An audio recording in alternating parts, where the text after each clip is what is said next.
Hello friends, welcome to the session. तो आज का हमारा टॉपिक है जनजातियाँ, खानाबदोश और एक जगह बसे हुए समुदाय।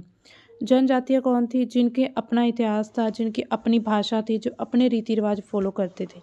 और खानाबदोश जो लोग एक जगह से दूसरी जगह आते जाते रहते थे, वो एक जगह टिक कर नहीं रहते थे। और जो एक जगह बसे हुए समुदाय थे, आज हम इन तीनों के बारे में पढ़ेंगे। तो आइए शुरू करते हैं हमारा आज का टॉपिक। हमने लास्ट टॉपिक्स में देखा था कि किस तरह राज्यों का उत्थान भी हुआ और धीरे धीरे उनका पतन होना शुरू हुआ था। और इसी के बीच ही कला, दस्तकारी और उत्पादक की गतिविधियां नई किस्म शहरों और गांवों में भी फल फूल रही थी। एक लंबे समय अंतराल के बाद कई महत्वपूर्ण राजनैतिक, सामाजिक और आर्थिक परिवर्तन हुए थे।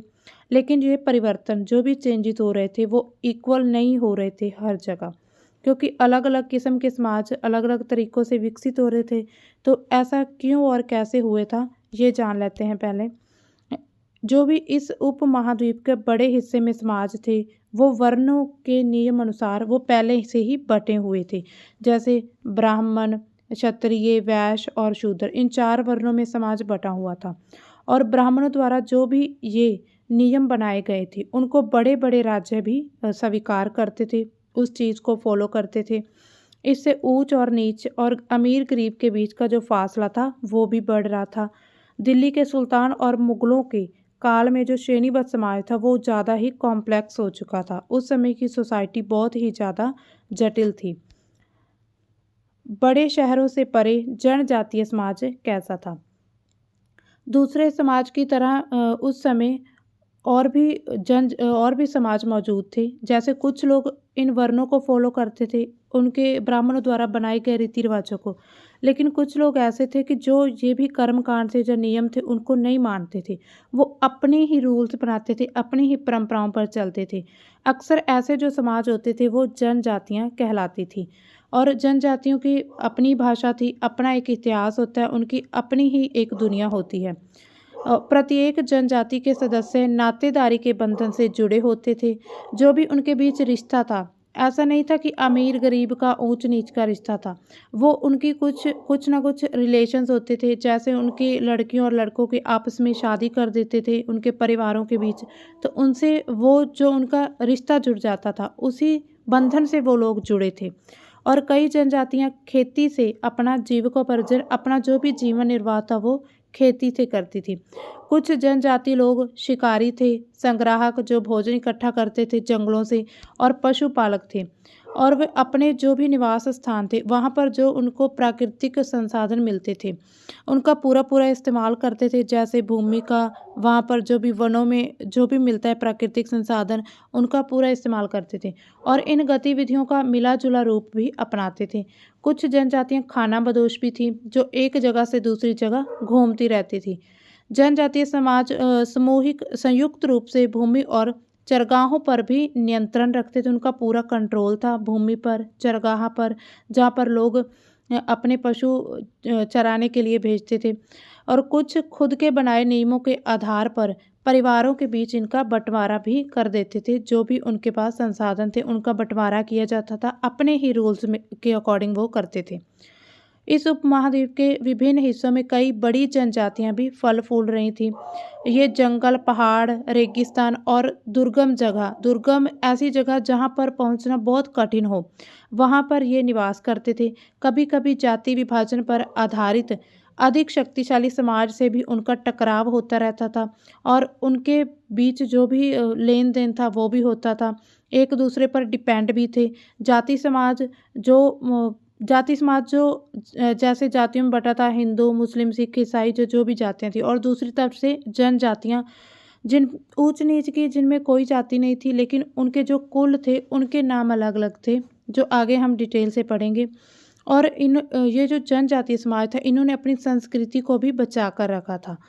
और ये जाति समाज पर निर्भर भी रहते थे। तो इससे धीरे धीरे दोनों समाज थे, जो जाति समाज और जनजातीय समाज, इन दोनों के जो भी धीरे धीरे थे बदलाव वो भी देखने को मिल रहे थे। तो ये जनजातीय लोग कौन थे? कुछ इतिहासकार और मुसाफिर ऐसा बताते हैं कि जनजातियों का बहुत ही कम इतिहास मिलता है, जो उनकी जानकारी हमें लिखित रूप से नहीं मिलती है।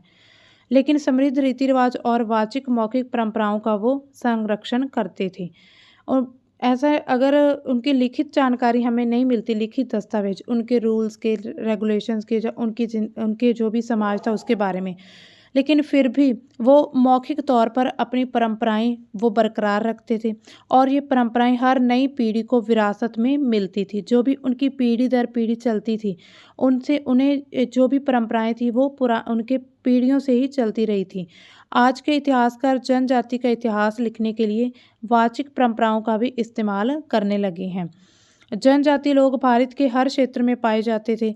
किसी भी एक जनजाति का इलाका और प्रभाव समय के साथ बदलता रहता था। कुछ जनजातियां बड़े इलाकों पर भी नियंत्रण था। कुछ ऐसी जनजातियां देखने को मिली जैसे पंजाब में खोखर जनजाति, जो 13वीं और 14वीं सदी के दौरान बहुत ही ज़्यादा प्रभावशाली थी, जिनका बहुत ही ज़्यादा बोलबाला था 13वीं और 14वीं सदी में। इसके बाद गख्खर लोग ज़्यादा इम्पोर्टेंट हो गए थे, वो ज़्यादा फेमस हुए। उनके मुखिया कमाल खान गख्खर को बादशाह ने मनसबदार भी बनाया था। और मुल्तान और सिंध के मुग़लों द्वारा अधीन किए जाने से पहले लंगाहा और अरघुन, जो मुग़लों से आने से पहले भी ऐसी जनजातियां थी, समाज थे, जो लंगाहा और अरघुन, उनका भी एक विस्तृत क्षेत्र था। उत्तर पश्चिम में एक विशाल एवं शक्तिशाली जनजाति थी। उत्तर पश्चिम के इलाके में बलोच जनजाति के नाम से जाना जाता था। ये लोग अलग अलग मुखियों वाले कई छोटे छोटे कुलों में भी बटे हुए थे। पश्चिम हिमालय में गड्डी गडरियों की जनजाति रहती थी। उपमहाद्वीप के सुदूर उत्तर पूर्व भाग पर भी नागा, अहोम और कई दूसरी जनजातियां रहती थी। इसे हम मैप पर देख लेते हैं, जो मैप में दिखाई गई हैं कि उस समय जो भी भारत में प्रमुख जनजातियों के क्षेत्र थे, वो ये क्षेत्र दिखाए गए हैं मैप में। तो देखिए, गख्खर और खोखर जो पंजाब वाला क्षेत्र है, यहाँ पर सिंध मुल्तान का अरघुन, लंगाहा और इसी बीच भील।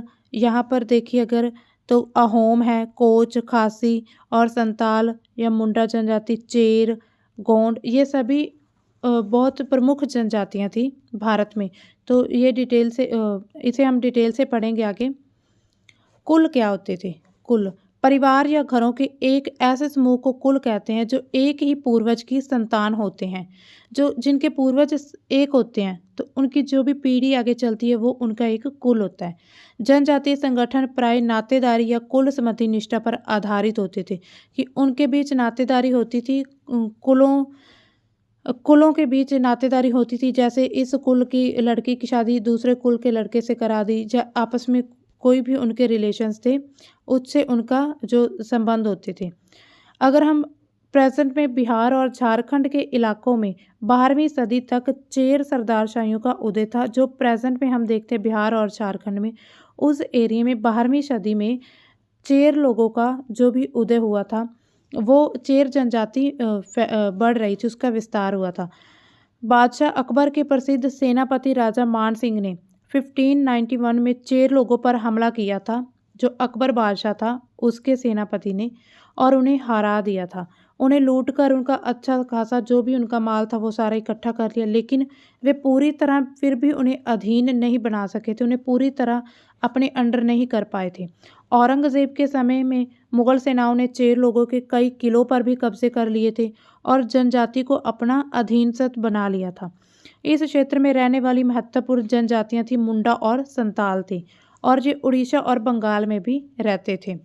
तो इस मैप में भी अगर हम देखें तो पूरे भारत में ही जनजातियों का कंट्रोल था। हर एक जगह में कहीं ना कहीं फैली हुई थी जनजातियाँ।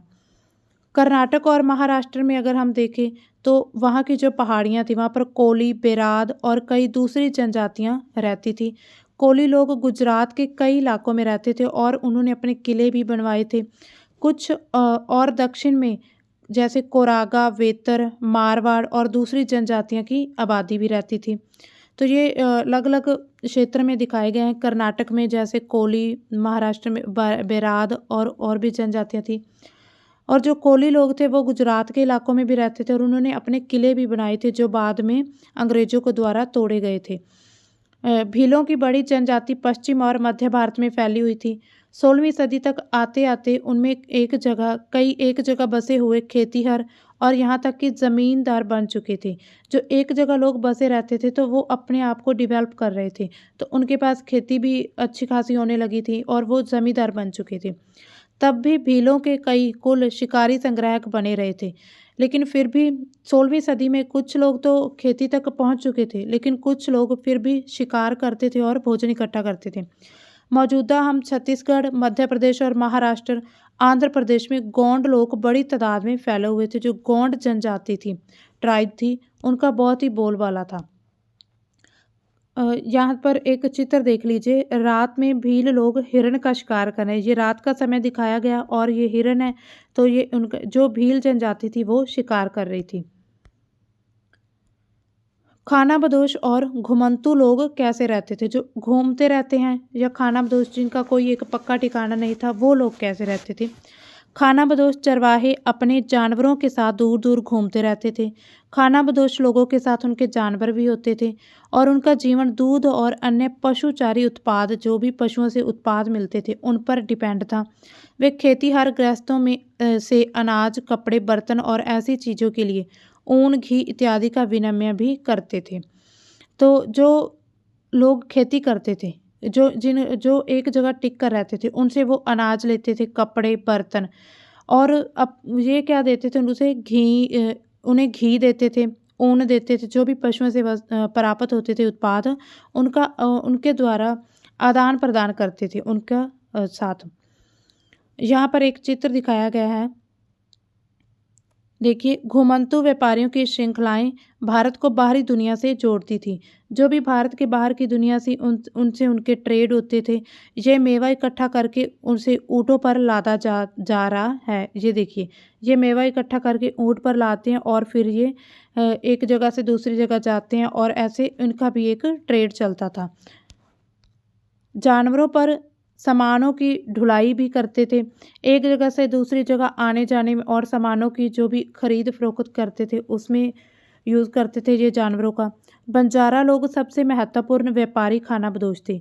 जो खानाबदोश थे, उनमें सबसे महत्वपूर्ण बंजारा थे। उनका कारवां जो टांडा कहलाता था, उनका जो एक ग्रुप था, उसे टांडा का नाम दिया गया था। सुल्तान अलाउद्दीन खिलजी बंजारों का ही इस्तेमाल नगर के बाजारों तक अनाज की ढुलाई के लिए करते थे। जब खिलजी वंश का राज था, जब उसका पूरा साम्राज्य था, तो वो इन लोगों के द्वारा ही अनाज को एक जगह से दूसरी जगह या बाजार में भेजते थे। बादशाह जहांगीर ने अपने संस्मरणों में लिखा है कि बंजारे विभिन्न इलाकों से अपने बैलों पर अनाज ले जाकर शहरों में बेचते थे और सैन्य अभियानों के दौरान वे मुगल सेना के लिए खदानों की ढुलाई का काम भी करते थे। जो सेना के लिए जरूरी सामान था, वस्तुएं थी, उनका भी वो काम करते थे। किसी भी विशाल सेना के लिए 1 लाख बैल जो होते थे, अनाज ढोते थे। जो सेना, उस समय सेना का भी विकास हो रहा था, डेवलपमेंट हो रही थी, तो उनके लिए भी ये अनाज ढोने का काम करते थे। भील, खानाबदोश और भ्रमणशील समूह क्या? खानाबदोश घुमंतू लोग होते हैं और उनमें कई पशुचारी होते हैं और अपनी रेवड़ और पशुवृंद के साथ एक चरगाह से दूसरी जगह से घूमते रहते हैं। इसी तरह दस्तकार, फेरी वाले और नृत्यक, गायक एवं अन्य तमाशबीन भ्रमणशील समूह अपना काम धंधा करते करते एक जगह से दूसरी जगह पर यात्राएं करते थे।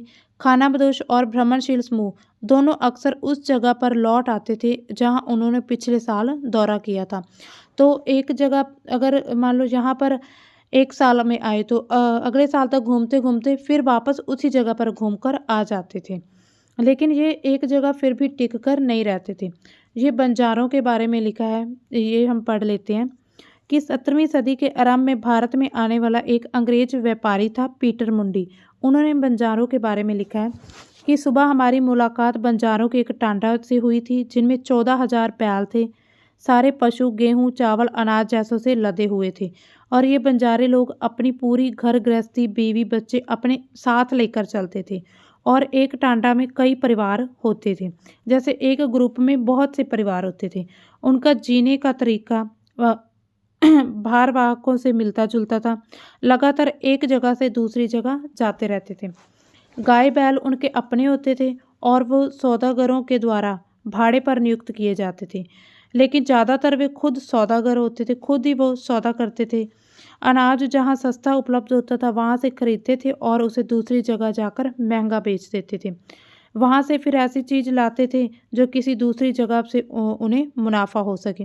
तो इस तरह जो बंजारे लोग थे वो अपना ट्रेड उन्होंने जारी रखा था और ये ठंडे मौसम में भी रहते थे और अपने जानवरों को ये साथ रखते थे। उनकी पूरी फैमिलीज इकट्ठी ही जाती थी। कई पशुचारी जनजातियां मवेशी और घोड़ों जैसे जानवरों को पालने पोसने और संपन्न लोगों के हाथ उन्हें बेचने का काम करती थी। जिनके जो भी जानवर होते थे, जब जानवरों की संख्या बढ़ जाती थी तो फिर ये उन्हें बेचने भी लग जाते थे। छोटे मोटे फेरी वालों की विभिन्न जातियां भी एक गांव से दूसरी जगह घूमती रहती थी। ये लोग रस्सी, सरकंडे की चीज़ें, फूस की चटाई और मोटे बोरे जैसे माल बनाते थे और बेचते थे। कभी कभी भिक्षुक लोग भी घुमंतू सौदागरों का काम करते थे। नर्तकों, गायकों और अन्य तमाशबीनों की भी जातियां थीं। इसमें कुछ लोग नर्तक थे, कुछ गायक भी थे और जो कुछ लोग जो तमाशा दिखाते हैं जैसे मदारी होते हैं वो भी, ऐसी जातियां भी शामिल थी। और विभिन्न नगरों और गांवों में कमाई के लिए अपनी कला का प्रदर्शन करती थी, अपनी कला दिखा के वहाँ से कमाई करती थी। ये देखिए उड़ीसा से मिला है कांस्य मगरमच्छी कटिया कोंड जनजाति का, ये उड़ीसा से प्राप्त हुआ है। बदलता समाज, नई जातियां और नई श्रेणियां कैसे आई? जैसे जैसे अर्थव्यवस्था और समाज की ज़रूरतें बढ़ी गई, नए हुनर वाले लोगों की आवश्यकता भी महसूस होने लगी। वर्णों के बीच छोटी छोटी जातियां उभरने लगी थी। उदाहरण के लिए अगर हम देखें तो ब्राह्मणों के बीच नई जातियां सामने आई। दूसरी ओर कई जनजातियों और सामाजिक समूहों को जाति विभाजित समाज में शामिल कर लिया गया था। कुछ जनजातियां ऐसी थी जो बाकी के समाजों में उनको शामिल किया जाने लगा था और उन्हें जातियों का दर्जा दिया गया था। विशेषता प्राप्त शिल्पियों जैसे सुनार, लोहार, बढ़ई और राजमिस्त्री को भी ब्राह्मणों द्वारा जातियों के रूप में मान्यता दी गई थी। वर्ण की बजाय जाति समाज के संगठन का आधार बनी थी। जैसे पहले वर्ण बने हुए थे ब्राह्मण, क्षत्रिय, वैश्य और शूद्र, तो फिर ब्राह्मणों ने क्या किया, इनको जातियां इनकी बना दी गई। जैसे सुनार, लोहार, बढ़ई और राजमिस्त्री, उनके काम के आधार पर संगठन किया गया था।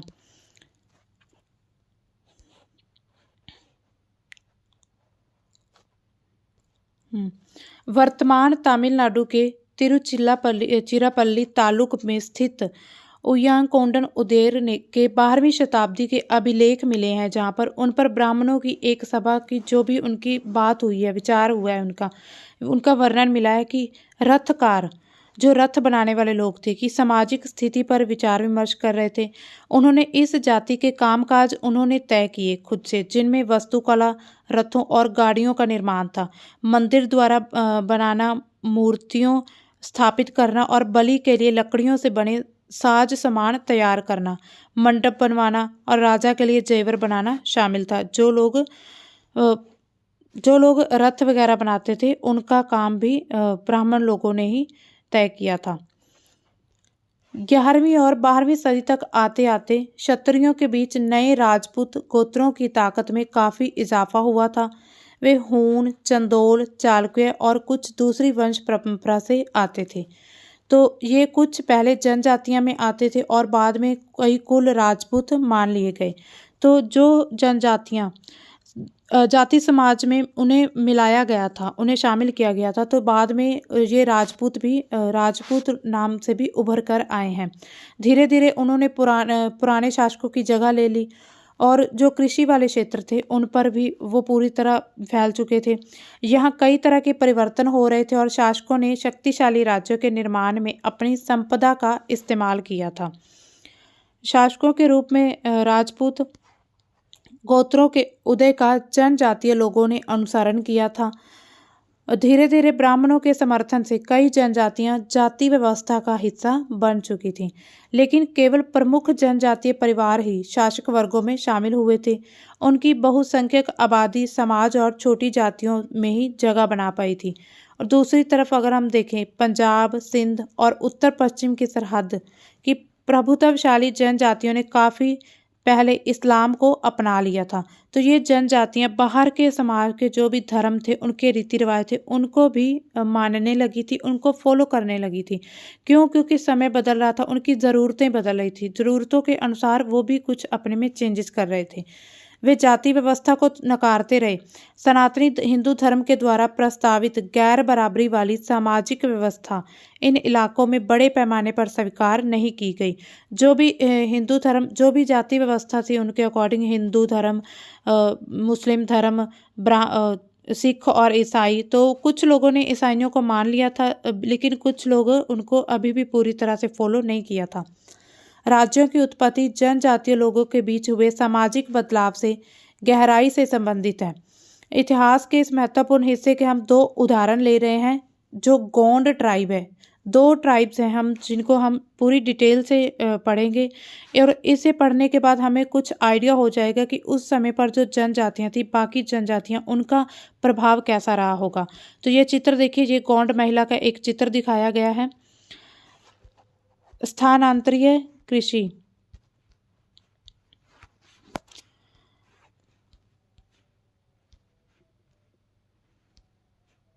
स्थानांतरित कृषि है, किसी वन प्रांत के पेड़ों और झाड़ियों से पहले काटा और जलाया जाता है। उसकी राख में ही फसल को बो दिया जाता है। जब ये ज़मीन अपनी उर्वरता खो देती है तो ज़मीन का दूसरा टुकड़ा साफ किया जाता है और वहाँ पर खेती की जाती है। तो उस समय पर जो भी स्थानांतरीय कृषि की जाती थी, वो गोंड ट्राइब के द्वारा की जाती थी। गोंडवाना लोग क्या करते थे? गोंडवाना नामक एक विशाल वन प्रदेश में रहते थे।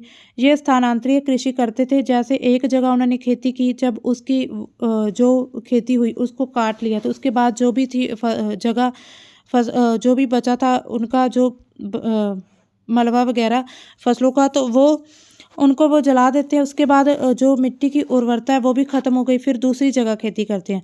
जगह बदल बदल कर खेती करते थे। विशाल गोंड जनजाति के कई छोटे छोटे कुलों में भी बटी हुई थी। प्रत्येक कुल का अपना राजा और राय होता था। जिस समय दिल्ली के सुल्तानों की ताकत घट रही थी, उसी समय कुछ बड़े गौंड राज्य छोटे गौंड सरदारों पर भी हावी होने लगे थे।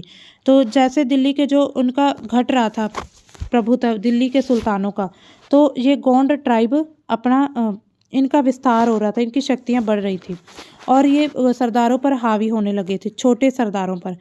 अकबर के शासनकाल के एक इतिहास अकबरनामा में उल्लिखित है कि गढ़ कटगा के गोंड राज्य में 70,000 गांव थे। जो गोंड ट्राइब थी, उनके 70,000 गांव थे अकबर के समय पर। इन राज्यों की प्रशासनिक व्यवस्था केंद्रीकृत हो रही थी। राज्य गढ़ों में विभाजित था। हर गढ़ किसी खास गोंड कुल के नियंत्रण में आता था। ये 84 गांवों की इकाइयों में विभाजित होते थे, जिन्हें 84 कहा जाता था।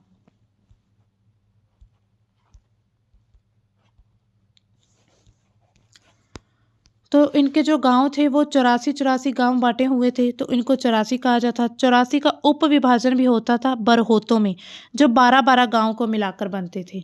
तो ये मैप में देखिए, ये गोंडवाना जो ट्राइब थी, गोंडवाना ट्राइब, उसके बारे में ये कुल दिखाए गए हैं। जैसे बनडोलगढ़, गोरा, कोलांगा, चौरागढ़, बाईरोगढ़ और मांडला, ये अलग अलग कुल दिखाए गए हैं। बड़े राज्यों के उदय ने गौंड समाज के चरित्र को बदल डाला था। उनका मूलतः बराबरी वाला समाज धीरे धीरे असमान सामाजिक वर्गों में विभाजित होने लगा। ब्राह्मण लोगों ने गौंड राजाओं से अनुदान में भूमि प्राप्त की और अधिक प्रभावशाली बनाए गए थे। गौंड सरदारों को अब राजपूतों के रूप में मान्यता प्राप्त करने की इच्छा हुई, इसलिए गढ़कटंगा के गौंड राजा अमरदास ने संग्राम शाह की उपाधि धारण कर ली थी। फिर उनको भी ऐसे महसूस होने लगा कि हमें शासक बनना चाहिए, जहाँ हमें भी उन्हें भी सरदारों की जो उपाधि थी वो प्राप्त करने की इच्छा हुई। तो वो खुद को जो गौंड राजा थे अमरदास, उन्होंने खुद को संग्राम शाह घोषित कर दिया था और उसके पुत्र दलपत ने मोहाबा के चंदोल राजपूत राजा सालाबाहन की पुत्री राजकुमारी दुर्गावती से विवाह कर लिया था। और दलपत की मृत्यु कम उम्र में हो गई थी। रानी दुर्गावती बहुत योग्य थी और उसने अपने 5 साल के पुत्र वीर नारायण के नाम पर शासन भी संभालती थी। उसके समय में राज्य का और अधिक विस्तार हुआ था। 1565 में आसिफ खान के नेतृत्व में मुगल सेनाओं ने गढ़कटंगा पर हमला कर दिया था और रानी दुर्गावती ने इसका डट कर मुकाबला किया था। इसकी हार हुई और उसे समर्पण करना पड़ा। ये देखिए, ये एक दरवाज़ा है, नक्काशीदार दरवाज़ा जो गोंड जनजाति का है, जो मध्य प्रदेश से मिला है। ये दरवाज़ा, ये देखिए, ये दरवाज़ा है।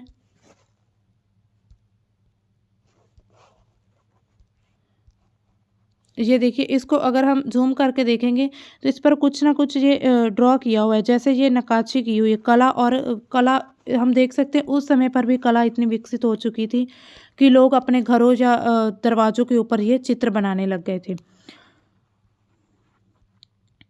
उन्होंने, हाँ, जो रानी दुर्गावती थी उसने फिर भी समर्पण नहीं किया था और वो मर जाना उसे सही लगा था और उसका पुत्र तुरंत बाद लड़ता हुआ मारा गया था। गढ़कटंगा एक समृद्ध राज्य था। इसने हाथियों को पकड़ने और दूसरे राज्यों में उसका निर्यात करने का व्यापार किया था। जब मुगलों ने गोंडों को हराया तो उन्होंने लूट में बेशकीमती सिक्के, हाथी बहुतायत में हथिया लिए थे।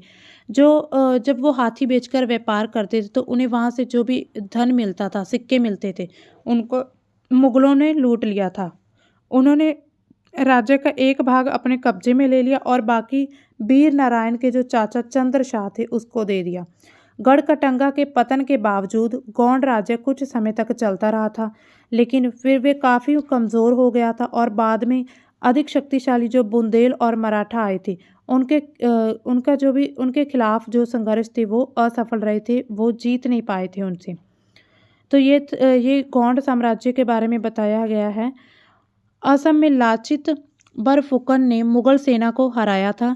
ये देखिए, यहाँ पर एक जानकारी दी गई है। पूर्व भारत की जो जनजातियाँ थी वो कौन कौन सी थी? लचित बरफुकन, जन संयोग Assam, directorate of information and public, ये इसके द्वारा ये बताया गया है। तो आगे की जो ट्राइब है अहोम, आगे का जो है अहोम जनजाति के बारे में पढ़ेंगे। अहोम लोग मौजूदा म्यांमार से आकर 13वीं सदी में ब्रह्मपुत्र घाटी में आ बसे थे, असम वाले क्षेत्र में। उन्हें भूस्वामी लोगों की पुरानी राजनीतिक व्यवस्था का दमन करके नए राज्य की स्थापना की थी। जो भी भूस्वामी प्रणाली थी उसको उन्होंने ख़त्म कर दिया और अपने नए राज्य की स्थापना कर ली। 16वीं सदी के दौरान उन्होंने चुटियों और कोच हाजों की राज्यों को अपने राज्यों में मिला लिया था। 16वीं सदी में उन्होंने चुटियों और कोच हाजों के जो भी जनजातियाँ थी उनको अपने में मिलाया था। कई और जनजातियाँ भी उन्होंने अपने अधीन कर ली थी। अहोमों ने एक बड़ा राज्य बनाया था और इसके लिए 1530 के दशक में ही इतने वर्ष पहले आग्नेय अस्त्रों का इस्तेमाल किया गया था। 1660 तक आते आते उच्च स्तरीय बारूद और तोपों का निर्माण करने में ये सक्षम हो गए थे। ये बारूद बनाने लगे थे, फिर तोपों का भी इस्तेमाल किया इन्होंने, तो धीरे धीरे ये डेवलपमेंट कर रहे थे अपने क्षेत्र में और अपने जो भी इन्हें वस्तुएं थी, जो भी इनकी ज़रूरतें थी, उसके अकॉर्डिंग इनका विस्तार हो रहा था। तो ये जनजातियाँ दिखाई गई हैं अहोम की। देखिए अहोम, जहाँ पर मिरिस, डफलास और गारो खासी जयंतिया और चुटिया, कोच, और ये गारो खासी जयंतिया जो आज भी यहाँ पर जो जगह है इसी नाम से जानी जाती है, गारो खासी और जयंतिया के नाम से, और ये ट्राइब्स के नाम पर पड़ी थी। लेकिन अहोम लोगों को दक्षिण पश्चिम से कई आक्रमणकारों का सामना भी करना पड़ा था। भले ही उन्होंने तोपों का इस्तेमाल किया, बहुत बड़े बड़े उनके पास अस्त्र वो बनाने लग गए थे, हथियार, लेकिन फिर भी उन्हें आक्रमण का सामना करना पड़ता था।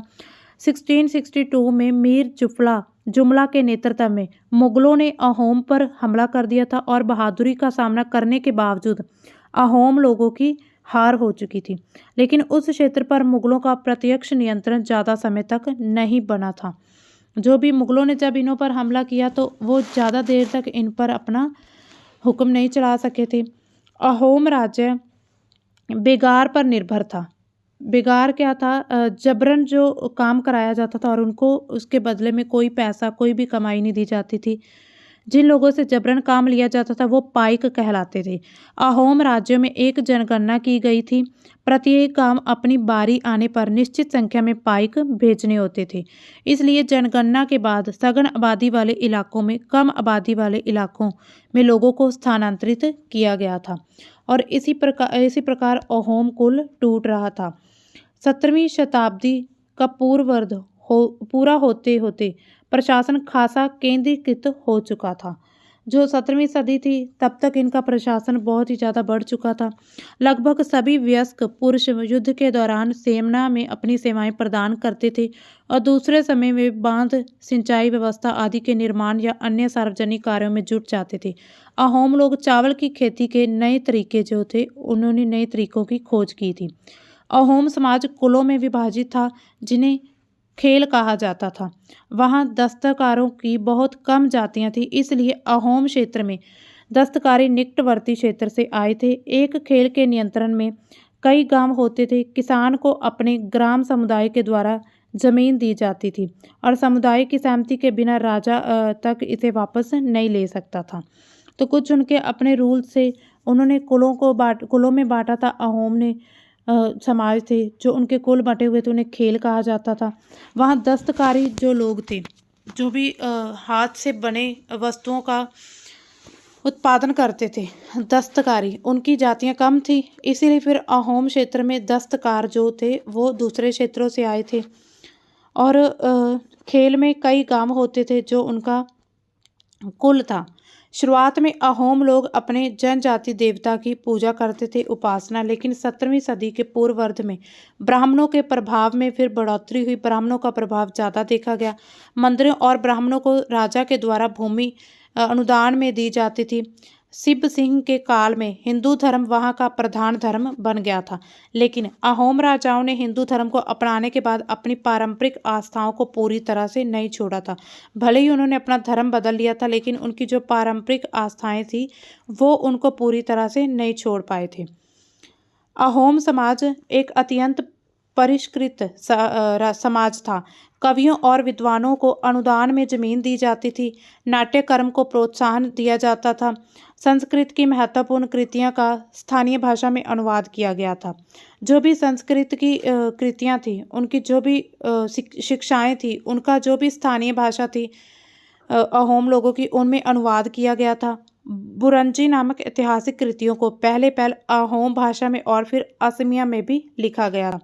जैसे जैसे उन्हें ज़रूरत महसूस हुई कि ये शिक्षाएं लोगों तक पहुंचानी है, तो उन्होंने इसी प्रकार फिर वो जो अपनी स्थानीय भाषा थी, प्राकृतिक भाषा, उसमें लिखे गए थे उनकी संस्कृतियों की शिक्षाएं।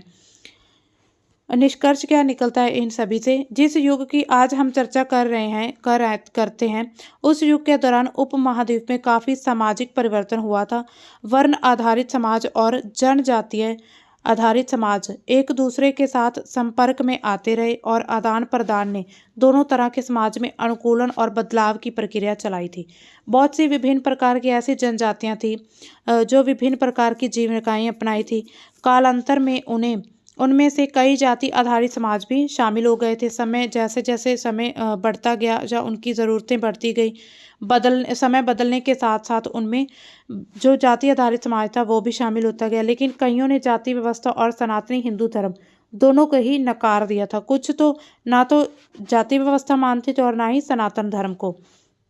कुछ जनजातियों ने सुसंगठित प्रशासनिक व्यवस्था वाले विस्तृत राज्यों की स्थापना भी की थी और इसी तरह वे राजनीतिक रूप से ताकतवर हो गए थे। इसने उन्हें 72 और अधिक जटिल राज्यों और साम्राज्यों के साथ संघर्ष की स्थिति में लाकर खड़ा कर दिया था। तो कुछ लोग तो जाति व्यवस्था मानने लग गए थे, लेकिन कुछ लोगों ने बिल्कुल नहीं माना था। तो ये था हमारा आज का टॉपिक, जिसमें हमने जनजातियों के बारे में पढ़ा, समुदाय के बारे में, और जो एक जगह पर लोग रहते थे, जाति व्यवस्था के बारे में हमने किया। तो ये आगे एक छोटी सी एक्सरसाइज है, ये आपको खुद से करके देखनी है। अगर आपको ये अच्छे से समझ आ गया होगा चैप्टर, तो तो ये आप आसानी से कर लोगे। और यहाँ पर एक शब्द भी दिए होते हैं, वर्ड्स। ये वर्ड्स का मीनिंग भी हमें लास्ट तक पता होना चाहिए। अगर कोई भी चैप्टर हम जब पढ़ लेते हैं, जो उसको समझ लेते हैं, तो इन वर्ड का मीनिंग ऑटोमेटिक हमें पता चल जाना चाहिए। वर्ण, जैसे वर्ण बने हुए थे, ब्राह्मण, वैश्य, क्षत्रिय, शूद्र। और जाति, टांडा, गढ़, चौरासी, बरहोत, तो ये सारे इम्पॉर्टेंट वर्ड्स हैं। भूइयाँ, पाइक, जो फरीक के सैनिक होते थे। और खेल, एक कुल था अहोम का। बुरंजी और जनगणना। तो ये था हमारा आज का टॉपिक। और ये एक्सरसाइज आप एक बार ट्राई करके देख लेना। कल हम इससे अगला टॉपिक लेकर आएंगे। Thank you very much.